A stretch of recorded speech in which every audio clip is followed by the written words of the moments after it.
One of my favorite things about my job is when I uncover a problem. A problem in the text, a problem with the content, a problem in the Bible. And we've got a problem. It's a very non-traditional problem, according, like in the eyes of Judaism, this is not a problem. But I think it's a problem, and I'm going to run it by you to see if you think it's a problem. And I'm going to read you some scriptures, some passages for you to identify the problem. It starts with last week's Torah portion, Genesis 16. Sarai, this was before the name change, Abram's wife, had borne to him no children. She had a female Egyptian servant whose name was Hagar in Hebrew, Hagar. And Sarai said to Abram, "Behold, now the Lord has prevented me from bearing children. Go in to my servant, it may be that I shall obtain children by her." And Avram listened to the voice of Sarai. Right? That happened. You could do that back then. But then Hagar conceived. And when Sarai saw she had conceived, she looked with contempt. When Hagar saw that she had conceived, she looked with contempt on her mistress. Sarai then said to Avram, "May the wrong done to me be on you. I gave her to you to embrace, and now she's treating me badly." And Avram said, "Behold, your servant is in power. You can treat her like you want to. She's your slave." Then Sarai dealt harshly with her, and she fled from her. Hagar left. And then the next thing that happened is Sarai conceived, and she bore a son. What was his name? Laughter, Yitzchak. Like there was a lot of joy. It was happiness. It was an amazing thing. She was an old woman. They had a baby. It was incredible. Sarah said, "God has made laughter for me. Everyone who hears will laugh with me, over me."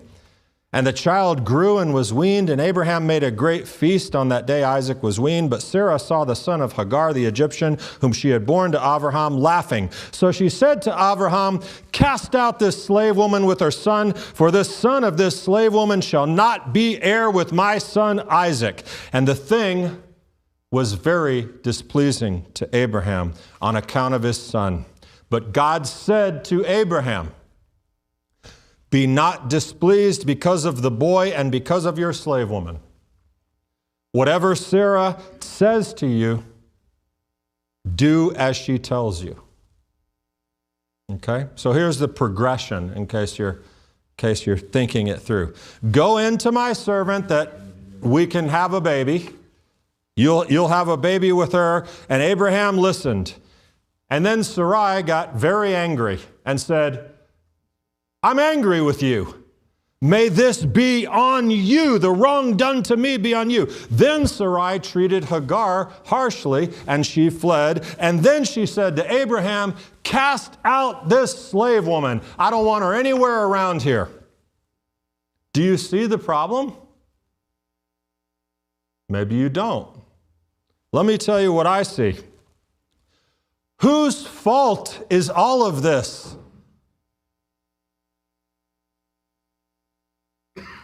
Whose fault is Sarah's plight, which ultimately becomes everyone's plight? She told Abraham to do it. And yes, Hagar behaved rudely to Sarah. But listen, we just blessed our kids in the merit of Sarah. She's the matriarch of the Jewish people. She's the model for all women in Judaism. Wouldn't have forgiveness been the appropriate response here? And Ishmael, a kid, taunts another kid, and for that he's going to be banished, separated from his father forever, kicked out, whatever.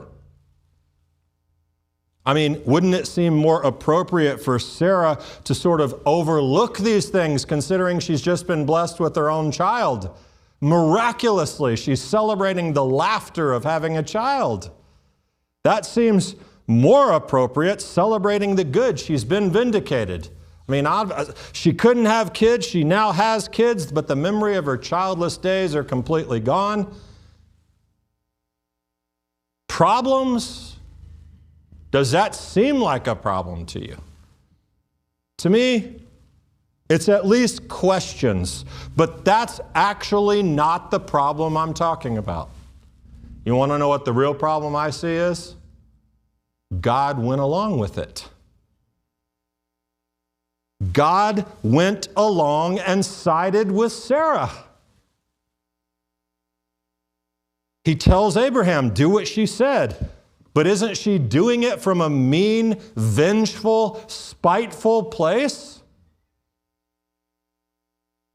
Yes, of course, every mom would defend their child to the death. I understand that. But this seems extreme for God to be in support of this action. I mean, what is it all about? Does he feel sorry for Sarah?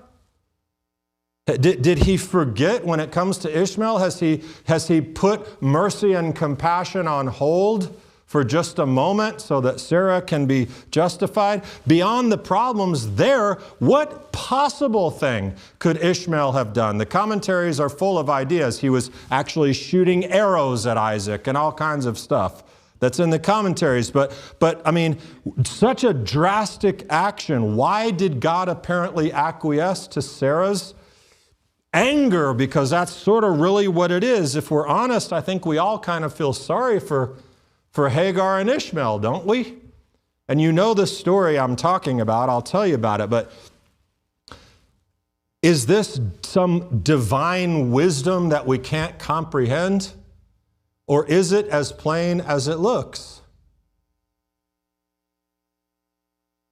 Well, as you might guess, there is more to the story than what you read plainly. And yes, it is divine wisdom because it's a necessary event. And everything to do with God's long game vision and plan. And we find some answers actually to these questions and these difficulties in this week's Torah portion, which is called Vayera. And you will find that all of this has virtually nothing to do with Sarah and everything to do with God. Not that we're writing women out of the story in any way. But this Torah portion is a monumentally important Torah portion in Genesis. You have Abraham meeting these guests. You have Sodom and Gomorrah. You have Hagar and Ishmael kicked out. And then you have what's called the Akedah, the binding of Isaac, the near death of Abraham's son. All of that's happening in this portion. And the binding of Isaac, you know, of course, this story, happens in Genesis 22. Do you know what happens in Genesis 21 just before that? Ishmael and Hagar get kicked out. The expulsion, and courtesy of one of my favorite Torah commentators of late, Rav Chanok Waxman, I want to show you something that you might not have noticed about these two events that are side by side in Genesis 21 and 22. You know Hagar and Ishmael's story. I'll give you the summary. Abraham does as he's told by Sarah, by God. He takes them out, expels them. They're out there in the wilderness. It's actually a pretty heart-wrenching story about Hagar crying for Ishmael. She leaves him, goes a distance away so that she doesn't have to watch her flesh and blood die. But God shows up and delivers them and confirms his promise to Ishmael. What was that promise? He will be a great nation, God says. Ishmael. But why did we need to know that? Why the details? Why that gut-wrenching story? Why that? Why not just say, Abraham kicked him out because Sarah and God said so, and that's it. Sarah wins. Now on to the testing of Abraham and Isaac. But that's not what happens. What is the point that the Torah is making? I'll tell you. We'll see some cool things, and you'll find that in both chapters, very important word surfaces, not literally, testing. Testing. Consider there first the similarities. This is a Bible-rich message, okay? This is a teaching message. You need to read your Bible to understand what I'm going to tell you, but I'll give you the highlights. I want to look at the similarities between what happens with Hagar and Abraham and Ishmael and what happens with Abraham and Isaac. Have you ever noticed all of the similarities between these two events? Let me point them out. Consider first, what's in common? How do both of these events start? Ishmael being sent out, Isaac being brought up. Vayashkem Avraham b'boker. And Abraham rose early in the morning. Did you know he did that? He did it for both events. He rose early in the morning. That's very, very prominent in the Isaac narrative, but it's also in Ishmael. He gets up to fulfill a commandment of God involving separating from a son he loves, both of whom who have been given promises. Their journeys, both of they're on a journey, use a variation of this Hebrew root word, he lamed chaf, which is where we get the word halacha, holech, to walk. They are going out. They're both on a journey. And both of these stories, these lines, use the term na'ar in Hebrew to define this lad. Lads, na'ar. They are both in grave danger. The danger to both of them, who puts them in the place of danger? A parent. Their parent. Hagar leaves Ishmael to die. Abraham sends Ishmael out. He brings Isaac up. And the resolution of the stories are also equally similar, incredible actually. The climax comes when who shows up? The angel of the Lord shows up. Fear not, Hagar, do not lay your hand on the boy, he says to Abraham. Fear not, God's going to take care of it. And both stories conclude with the appearance of the solution. What showed up in Ishmael's story? Water. What showed up in Isaac's story? Ram. There's safety. There's survival. There's redemption. The stories conclude then with a direct or indirect reference to the lads, to their marriages that happens. All of these things that connect these two stories, one chapter apart, though there were no chapters and verses in the Torah. Story. There's a little Abimelech in between, but that's actually amazing, and I'm sure you have in your Bible a list of side-by-side similarities, right? You've written that down. You looked at that. You studied it. Abraham's offspring, children of promise in some way, threatened by his own action, which was commanded by God. That's weird. They both have it. Each story is, as Rav Waxman points out, a very familiar story to all of us who like to watch Hollywood productions. This is the story of journey, danger, rescue for both of them. Journey, danger, rescue. The progenitor of a nation. Both of these guys, right? Isaac equals Israel and the Jewish people. Ishmael equals Arabia, the Arab people. These are the fathers of nations who endure a near-death experience before they set out on the course of their future. Okay, cool. So they're fathers of the nations in a sense, and they had this difficult test to overcome. But it doesn't actually answer any of the problems that I posed. Why God sided with Sarah, why those details are in there, why Sarah gets to be mean like this. For all those answers, we need to look at something different in the stories. Not what's the same, but what's different. Because there are some significant differences. There's a divergence here. First of all, with Isaac, there is a strong determination to see this thing through. Okay? Isaac is going up. He had undoubtedly, by the time this occurs, made drawn the conclusion that who was the sacrifice? Oh, I am. I am the sacrifice. His question, where is the lamb for the offering, indicates that he had some curiosity or confusion. Abraham's very famous answer, God will provide for himself the lamb for the burnt offering, comma, my son. But in the Hebrew, God will provide the lamb for the offering, my son. Isaac knew what was going on. And he went certainly not comforting, and yet the wood is on his back. And the Torah says something unique about what they did to get there. Vayalechu shnechem yachdav. They went on yachdav, together. They went together as one. It says that 3 times. They were united in the task. Here's the funny thing. It's not funny at all. If Abraham did this, it would completely undo the promise of God, right? This was the child of promise. This is the one they waited for. And so they're both going to do this thing that's going to end the promise. The miracle and the promise die. With Ishmael, there are some big differences. First off, I want you to understand something, that Hagar had no reason to believe that the promise had actually been revoked. She was not asked to kill Ishmael.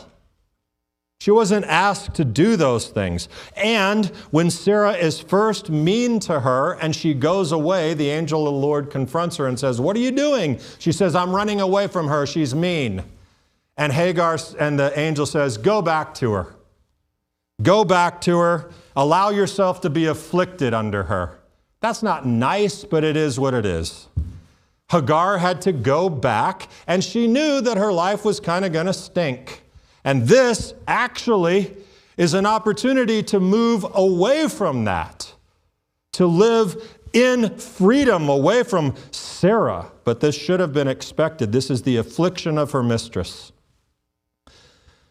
But none of that, none of those things with Sarah, that doesn't undo the promise the way that it would have had Abraham killed Isaac, to sacrifice him.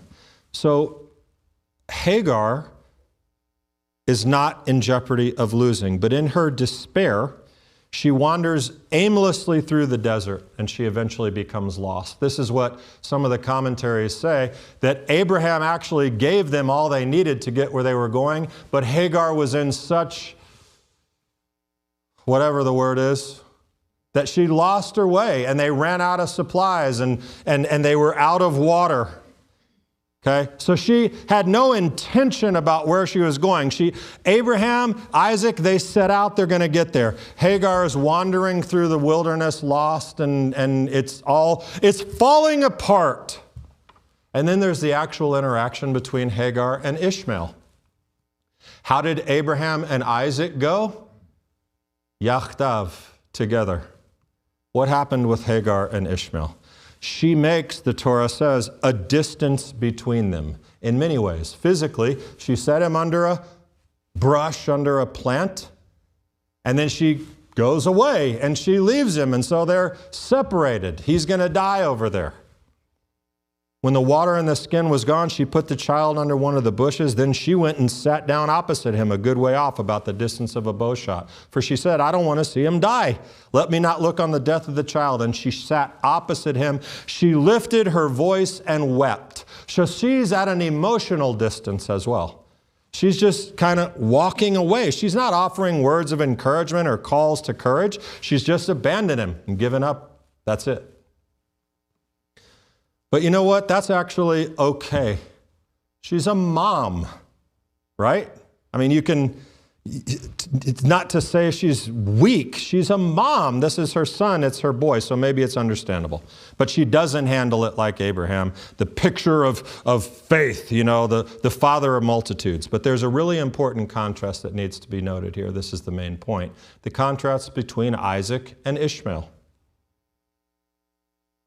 The big one, you keep in mind, each of these lads has been called to be the leader of a nation. They're great nations. And I want you to note the difference in their response to their journey, danger, rescue story.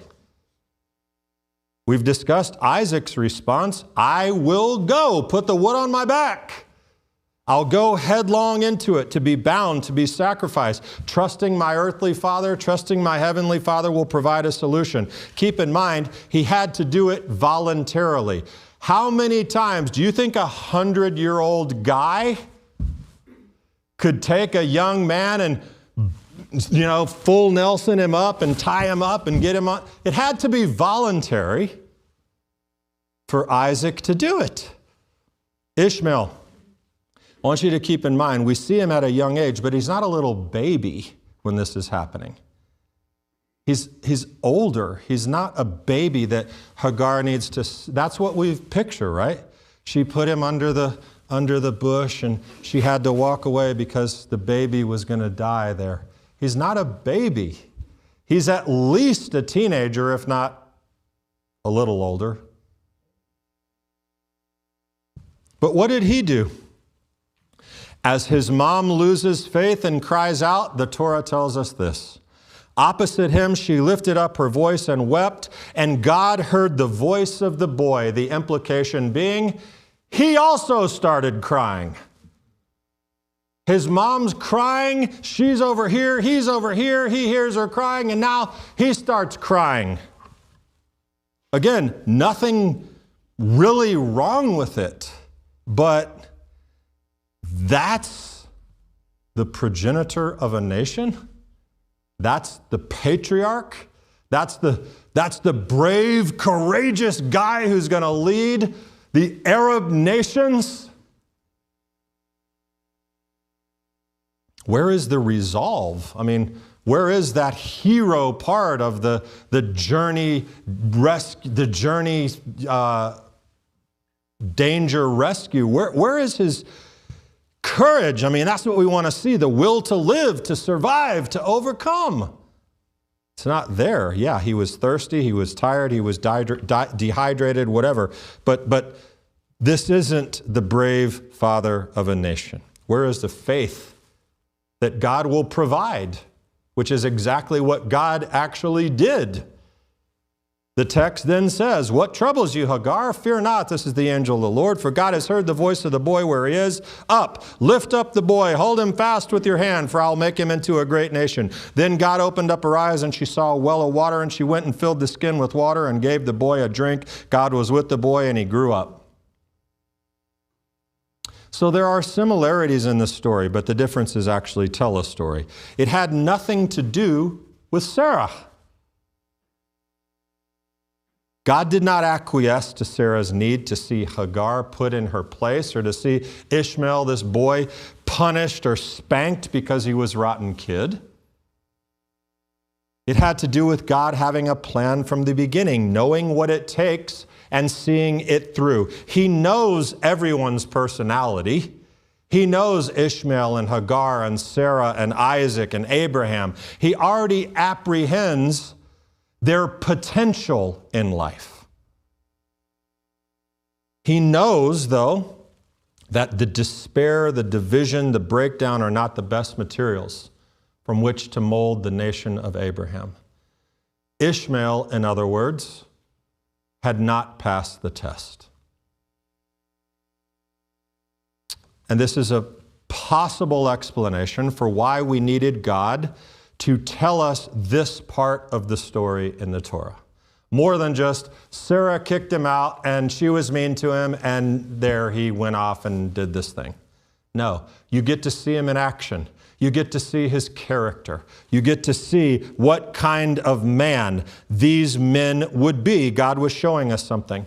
And I want you to remember, Abraham said in Genesis 17,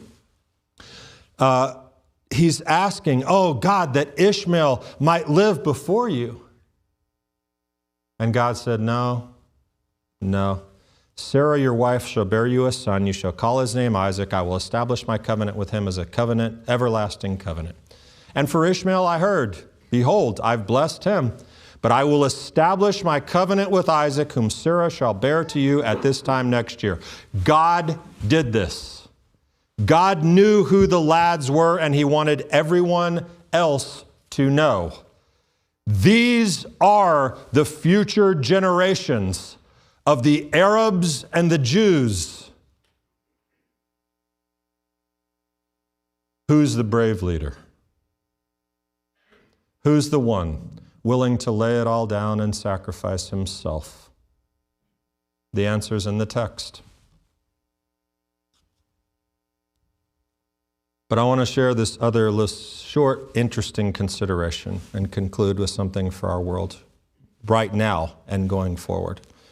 These stories are called, they're the tests of Abraham, different numbers, some 9, some 10. But these two, the expulsion of Ishmael and the binding of Isaac, these are 9 and 10 in Abraham's, this is the top of the list. These are the hardest things. But what we're pointing out and seeing here is that it's a test also for the young men, right? Talk about being tested. They are facing a major, major test. They're kind of the ultimate ones. But what I want to say is there's another consideration about tests. Why would God need to test anyone? I mean, He's God, right? I just said He knew their personalities. And what's the deal with the testing? Why would the all-knowing God need to test anyone? He knows the plan. Well, for that, it's interesting to note that commentators look to other parts of the Bible for answers. And there's this, I mentioned this very old book to you already today. Remember what it was called? Job. Job, it's a story. And in the story, what happens? Job is this really good dude, right? And God says, Job, I like you.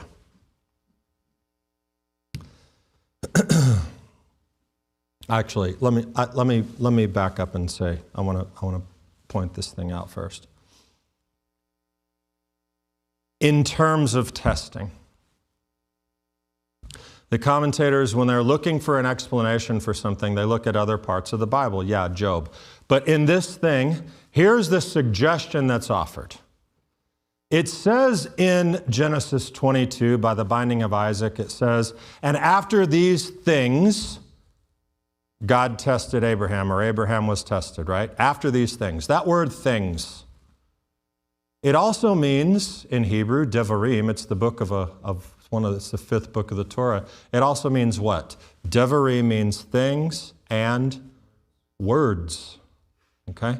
So the commentators read this Genesis 22 section and said, it was after these words in which Abraham was tested.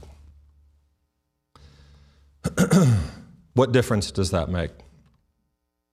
Well, in the Talmud, in the book of Jubilees, it asks, what words? What is this? You know whose words they were? The same speaker who spoke to God about Job in his book. The idea is that the adversary came and said, psst, I know, I see him down there, God, Abraham. Same Job, same thing with Job. Test him. Put him to the test and see what happens. I guarantee you he'll fail. And it was after those words that God tested Abraham. There were words in heaven regarding Abraham that he was faithful in everything that he told them, that the Lord loved him, and in every difficulty he was faithful. Then the Satan-like angel, this is from the book of Jubilees, Mastema, came and said before God, behold, Abraham loves Isaac his son, and he delights in him above all else. Tell him to offer him as a sacrifice on the altar. Then you'll see if he'll carry out his command, and you will know if he's faithful in everything through which you test him. That's one. The Talmud also goes on to say that Abraham made a great banquet on the day that Isaac was weaned. At that time, Satan said to God, Master of the universe, you've blessed this old man at the age of 100 years with offspring. Yet, and then Satan is picking in God's ear. And so, why the test? This text says because Satan wanted to see if he was worth his salt. And that's exactly what happened in James. But the critic argues the Torah contradicts that itself, because it says When Abraham has the knife, when he's about to do it, do not stretch forth your hand to the lad, nor do the slightest thing to him. For now I know that you are a God-fearing man. That's the angel of the Lord speaking on behalf of God. Now I know, now that you've done it, right? So that completely contradicts that thing. That says God is literally testing you because he didn't know, and now all of a sudden, because you were going to do it, he does know. There's a difficulty. That Hebrew word that spells I know, dalet ayin tet, can also be read in such a way as to say, I have made known. So that changes significantly what is happening here.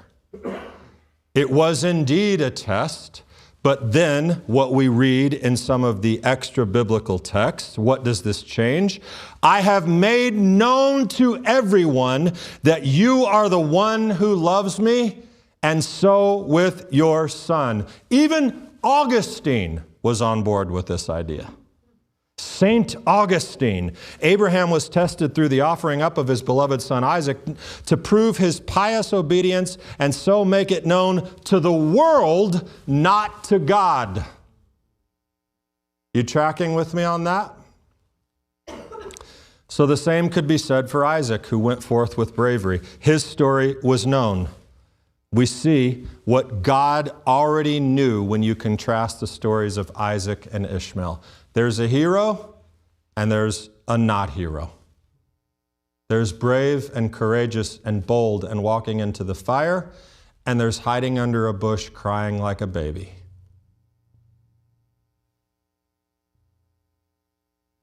Thus, the test had at its core maybe a proof to Satan, maybe to other angels, but definitely to the world.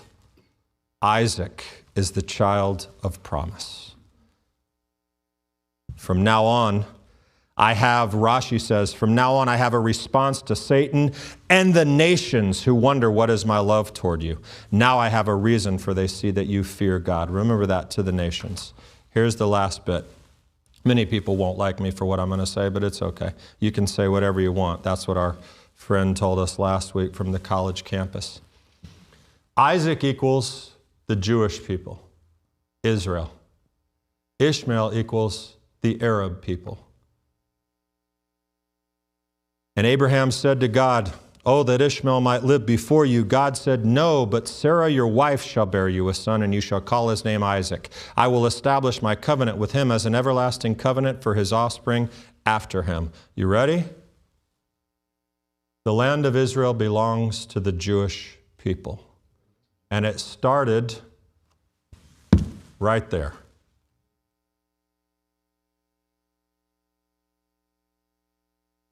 Now, we can take a secular approach.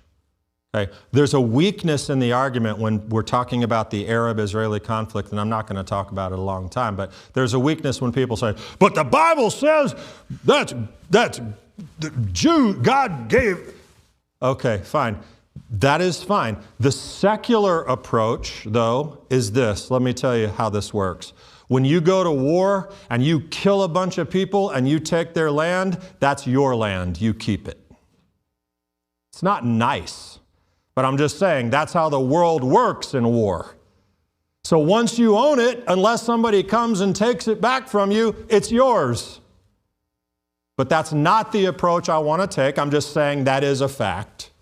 I mean, we could talk about American history and European, all over the place we could talk. Israel has never launched an offensive battle to take land from someone. But if you come at me and I put you down, you're going to stay down. And I'm going to take what I want. Okay? Anyway, I just had to say that.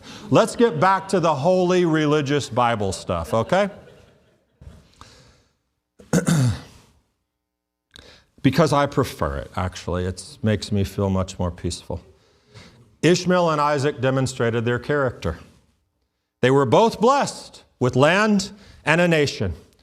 One rose to the occasion, And through his and his father's actions of faith and courage, God has shown, as he said in our Satan words thing, God has shown to the world that this Isaac is the line of promise that transfers into the land of Israel and the Jewish people. To be called the chosen people has caused more grief, turmoil, death, tragedy for the Jewish people than anything else.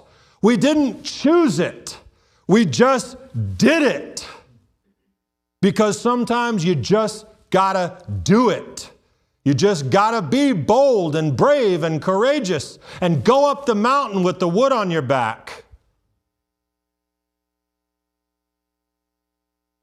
But this is the deal. God gave the land to Isaac's descendants, and he has shown this time and time again through miraculous battles and wars and much loss of innocent life. It is ours to defend. I say ours, I'm not on the ground defending it. But it is ours, those who are Jews and those who are connected to Israel through the blood of Messiah. It is ours, theirs to defend. Through Abraham, the world has been blessed. But specifically, through the line of Isaac, through the Jewish people, the world has been blessed in so many ways. And through the Jewish Messiah, a descendant of Isaac, not of Ishmael, the world will be forever blessed. And his feet will touch down on the land in Israel, where the sons and daughters of Abraham, Isaac, and Jacob have defended and laid claim to the land that God gave them. And Abraham, Yeshua said, he saw my day and rejoiced. Well, buddy, when we see it in the end, Abraham and Isaac will be rejoicing when they see the day. And finally, the testing will be completed, for God will have confirmed and reconfirmed the covenant. And the people of Israel will live. Am Yisrael Chai. Shabbat Shalom. Oh, you know what? This is the last thing I'm going to tell you. I've been telling you about standing up and being strong and, finding a way to make a difference and communicating. I had a guy at the gym yesterday. He came up to me and said, "You're a rabbi, right?" "I am." "What do you think about all this?" "Oh, that's a long conversation." He goes, My concern is if we're over here, fighting, sending money to Israel, which is fine, and Ukraine, and then we're gonna, I'm concerned China's gonna bust in here on our shores, and what are we gonna do? What do you think? I said, I don't think about that. I think about the dead people, and I think about the hostages, and I think about the war, and I think it's important that you understand that in Australia, there was a rally where people were chanting, "Gas the Jews." That's what I think about, and that's what I think you should think about. He's like, but that's what I mean by standing strong. Be bold. Talk about it. Talk about it. Not get in people's faces, but just have a reasoned response. And I want to say this, and this is not self-promotion in any way, but last week's message is something that people need to hear, what I said here. And every single person here on Shalom at Home, in here, every one of you should post that message somewhere that someone is going to be challenged by it. And you have to be prepared for the fact that they might. And then be ready to rise to the occasion. But share things. That's a simple and easy thing you can do to put it out there. It has nothing to do with whether our synagogue grows or anything like that. It's about truth and battle, which is what we can do from 6,000 miles away. Okay? Shabbat Shalom.